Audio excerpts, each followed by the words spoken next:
ఆలోచించాలి. వాళ్ళెలా రియాక్ట్ అవుతారు, అప్పుడు మనం ఎలా రియాక్ట్ అవ్వాలి, ఇలా అన్నీ మనం ఆలోచించాలి కదా. వాళ్ళు ఎలా రియాక్ట్ అయితే మనకేంటి కావేరి? మన గెస్ కరెక్ట్ అయితే దొంగకి తేలు కుట్టినట్టుగా వాళ్ళ నోర్లు మూసుకునే ఉంటారు. వాళ్ళు కూడా అభి రియాక్షన్ బయటికి ఎక్స్ప్రెస్ చేస్తే చూస్తారు, లేదంటే వాళ్ళు దొరికిపోతారు. కానీ లోపల లోపల ఈమె ఎలా తప్పించుకుంటుంది అనే కన్ఫ్యూజన్ లో ఉంటారు. నువ్వు చెప్పింది కూడా సరైంది.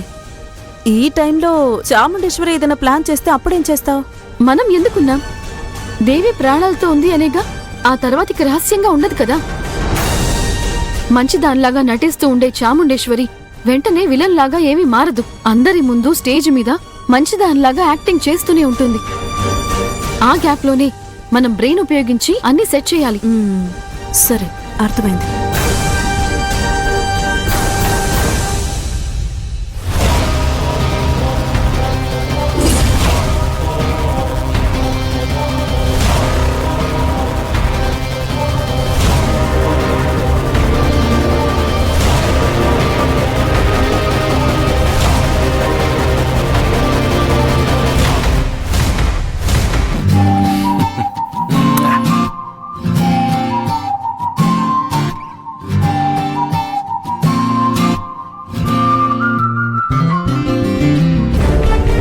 అయ్యో, ఎందుకు అర్జున్ ప్రేమతో నన్ను చంపేస్తున్నావు?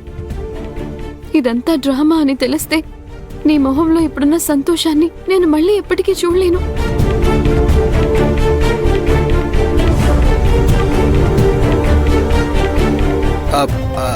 స్టేజ్ ఉంది కదా, నువ్వు స్టేజ్ దగ్గరికి రా.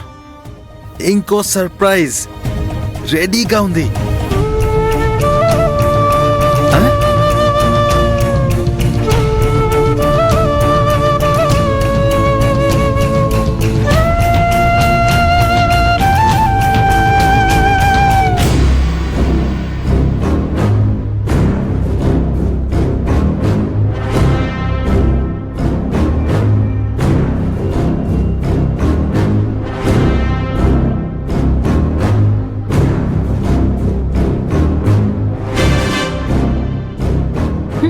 దేవి, కంగారు పడుకు. ఇంకా కాసేపే. ఇప్పుడు కరెంట్ కట్ అవుతుంది. కరెంట్ కట్ అవగానే మిమ్మల్ని అభిని స్టేజ్ మీదకి రప్పిస్తాం. కొద్దిసేపటి తర్వాత కరెంట్ వస్తుంది. మిగతావన్నీ అవే జరుగుతాయి. సార్, ఆ డీల్ విషయం ఏంటంటే హాయ్ అభి. హే సత్య సార్, అవును, నువ్వేంటి ఇలా వచ్చావు? మీరేంటి ఇక్కడ ఉన్నారు? మీరు స్టేజ్ దగ్గరే ఉండాలి కదా. నేనా?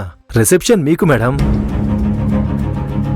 కానీ మీరు ముందుండాలి అని ఆంటీ చెప్పారు, మర్చిపోయారా?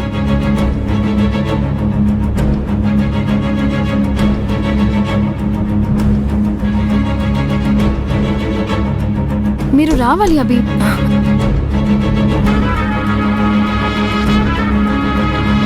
రండి అభి, వెళ్ళి వేదిక మీద నిలబడండి.